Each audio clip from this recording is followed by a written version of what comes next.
What's up, everybody? Welcome back to Team Fish Knuckles YouTube channel. Today we have a league challenge, an expanded league challenge, and Sun and Moon is legal for this tournament. Now on the left we have Scott, and on the right we have Kenton, and I'm pretty sure Kenton is playing Dark. That's all he pretty much has played for past like 800 years, it seems like, since Evital, or since Darkrai was made. And Scott is probably playing something unique and rogue like he always does. He always has these really interesting concept decks, and I always love putting him around one to see what is he playing for the day and to see how does his decks work out, because they're always really cool to watch.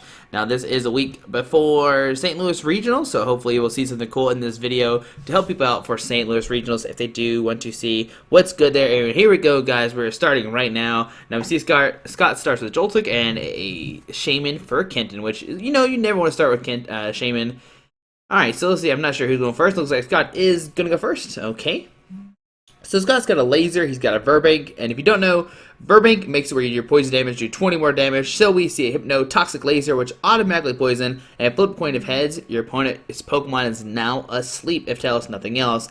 So the Shaman will go to sleep. We see Psychic Energy going to the Joltik, and looks like we'll see a Shauna. Scott, oh guys, you know how much I hate Shauna. You know Shauna, like, especially in expanded, like, you could have used Gats turn 1, you can put Chorus in your deck, but nope, gonna use Shauna, shuffle and draw 5 cards. Alright, so, let's see, does Scott find anything off these 5 cards? If he doesn't, you gotta be a little bit scared, because you know Kenton's playing some kind of dark deck, and he easily can do 30 damage to his Joltik. So we see Scott get 5 new cards. I see a Mewtwo, okay, so Mewtwo, I see another Joltik in his hand as well. And what else does Scott have here? Nothing else, and just 30 damage to the Shaman. Now, what Scott could have done is retreated the Joltik to keep it alive.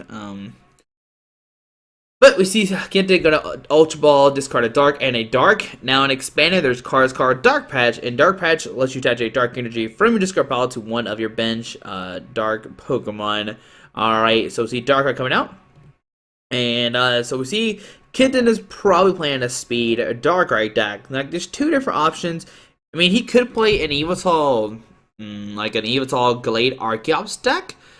But let's see. Alright, so Dark Energy Darkrai. We see a Dark Patch. Alright, so right now he's doing 60 with that Darkrai. We see Kenton put his EXP on the active, and Juniper discard his hand, draw 7 new cards. I don't know if he flipped for the sleep. I'm not 100% sure, but Kenton does have a switch in his hand. Okay. Oh, no, he flipped a coin. I see the coin in the act spot. So we see Darkrai come up. Okay. And what else does Kenton have here? He has a Shaman in his hand. But nope, just go to Dark Pulse for 60 and knock out that Joltik. Kenton will go down to 5 prize cards. So to Scott's turn, what does he do? Does he send another Mewtwo? Alright, so going to send the Mewtwo. Alright, so we see Scott top deck a VS Seeker with the Psychic Energy to the Mewtwo. Hypno Toxic Laser. And this time it is a Tails. So, oh no, it's a Heads. Alright, so that Darkrai is asleep, and we'll see a VS Seeker for Shauna. Gonna shuffle his hand back in the deck and get 5 new cards. Now, I'm not 100% sure what Scott is playing so far. It's just a Mewtwo and a 2 Joltik, so we're not sure what kind of deck he is playing right now, but he's gonna get 5 new cards. And let's see, 1, 2, 3, 4, 5. Oh, there's 4, and there is 5. Alright. So, there's a Love Ball, and will he get out Galvantula? Will he get out something else? So I see a Gengar, I see Gas Leaves in Scott's deck. Okay, so what I think Scott is trying to do is use Galvantula, spread damage, and then maybe use that Gengar to take knockouts. Oh, we see Kenton spinning some dice, okay. Kenton's having fun during his opponent's turn. So we see Galvantula coming down, okay. And we might just see a pass from Scott doing 30 damage to the Darkrai. Now, if I was Scott and I was going for this Gengar deck, I might try to go for a Ghastly or with that Love Ball, try to get a Gengar out the following turn. So we see 2 Psychic Energies going up Professor Letter. Okay. And got a Professor Letter for 2 Psychic Energies. Okay. And let's see what else does Scott do here. He's already attached to the active Mewtwo. We'll probably just see a pass. He really can't do. He has an Ultra Ball in hand. He could Ultra Ball for a Ghastly, like I said. Get that on the field, and then next turn try to find a Rare Candy Gengar to knock out this Darkrai, but nope, just gonna pass. And let's see, just can't wake up, and heads. That Darkrai does wake up. but right now it's only doing 20, 40, 60. There's another Darkrai coming down the field. Dark Energy, max looks look at top cards of your deck. If you find a basic energy, attach to one of your base Pokemon on your bench, and we'll see it end, giving both players a new hand. Now Darkrai is doing additional 20 more damage, so 20, 40, 60, 80 damage will happen from this Darkrai. Dark Pulse needs an Dark Energy and a Colorless Energy, and you do 20 plus 20 more damage for each Dark Energy on your field. Right now, Kenton does have 3, which is an additional 60. And let's see, does Kenton find some more Dark Patches? Maybe another Max Elixir? I see a Darkrai in his hand. Now, that Darkrai is a free retreat Darkrai. It has Dark Cloak. We see Kenton has a Max Elixir. And what Kenton could have done is maybe waited and retreated to the bench Darkrai, because that Darkrai is going to take an additional 30 damage thanks to the Hypnotoxic Laser Poison right now. We see Kenton is contemplating something. Probably contemplating where to put that Dark Energy on the Darkrai. Like I said, he could have retreated because right now that Poison is going to do additional 30, but I don't know how much it's going to matter because Mewtwo's Axe Ball doesn't do a lot of damage because of the resistance of Darkrai. It only does 20 times the amount of energy on both Pokemon. So right now, if he puts a Psychic Energy in the active, he's going to do 20, 40, 60, 80. So only 60. But that will leave a 30 HP left thanks to all the poison from Kenton's side of the field. Alright, from Scott's side of the field. So let's see. Kenton can go for Axe Ball in 20, 40, 60, 80, 100. Okay. And it looks like we will see a Dark Pulse for 100 damage. Alright, so on to Scott's turn. Gonna draw a card. He draws, I'm not sure what that was, but Scott does have a Hunter. He has a Gengar in hand. I see maybe another Verpink in his hand as well, maybe another Psychic Energy. And Scott really needs to start finding some Ghastly. So see a Psychic Energy on the active. No, we don't.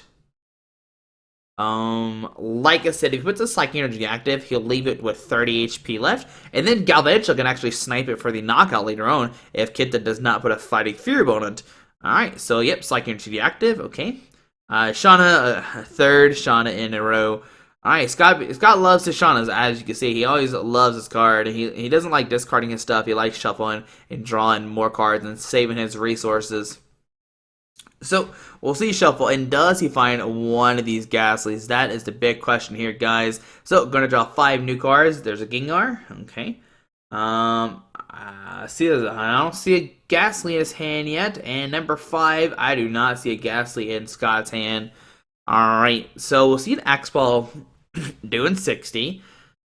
It will do 80, but minus 20 because of resistance, and the Poison will do additional 30, leaving with 30 HP left. And like I said, that Galvantula can, next turn, snipe it with a double thread. Alright, so on to Kenton's turn. Gonna draw a card, find a VS Seeker for a Juniper, discard his hand, draw 7 new cards. Looks like he discarded a Hex and a VS Seeker. And I imagine he is digging for a Fighting Fury Belt to save his Darkrai and a Dark Energy, as we see right there. So we see a Dark Patch on the other Darkrai, the one with 1 energy. Okay. And we'll see probably a Retreat and a Dark Pulse. Right now it's doing a ton of damage. 1, 2, 3, 4, 5, 6, 7. Doing 140. Okay. And let's see what else. Ken does have the Fighting Fury Belt, so you can put that on the bench Darkrai with 150 HP. Unless he does do that or not. Does he worry about Galvantula? That is the big question right now. Because what Scott can do is hit the bench Darkrai for 30 and that Shaman for 60. And then Scott can take another knockout on that, or do another Galvantula snipe for the knockout. So we'll see Dark Pulse for the knockout. Ken will go down to 3 price cards. Okay. Notice guys starting to promote that Galvantula. And let's see what is going to happen. I see a Hypnotoxic Laser in Scott's hand, so he can poison that Darkrai, maybe put it to sleep, put some heavy pressure on Kenton if Kenton cannot wake up. So we see a Hypnotoxic Laser, and it's a heads. Wow, Scott's, oh no, it's tails. That's a tails. Oops, I'm sorry. It looks like a 2, but it's a 1. Alright, now Scott has to find another Pokemon here. If he does not find another Pokemon, he will lose this game, unfortunately. And go and hit both those guys, knock out the Darkrai, leave that Shaman with 20 HP left, and Kenton will just blow up that Galvantula into smithereens. Oh man, that's very unfortunate. Didn't find any Ghastlies, didn't do anything else, and we'll see a knockout with the Dark Pulse. And Kenton will take this game. There's Scott's Gengar. So yeah, he wasn't able to get out his Ghastlies and stuff. It would have been really cool to see the Galvantula Gengar to see how it worked. I think Scott does eventually win like 2 games this league challenge. I think it's 5 rounds or something like that. But yep, so you can point at the Fighting Fury Belt saying, I should have put the Fighting Fury Belt there to save my Darkrai's. But guys, hopefully you enjoyed round number 1 of this late challenge. Next up will be round number 2, and we'll see what's going to happen. Maybe we'll see some Sun and Moon decks. I know a lot of people in my league are not playing Sun and Moon stuff just as yet right now because it's still so new. But thanks for watching. Have a great day. Alrighty, bye. Alright guys, I just want to give a quick shout out to our 3 sponsors, 60 Cards, Yeti Gaming, and the Pokemon Company International. Links to everything will be down below in the description. Thanks for watching. Have a great day. Alrighty.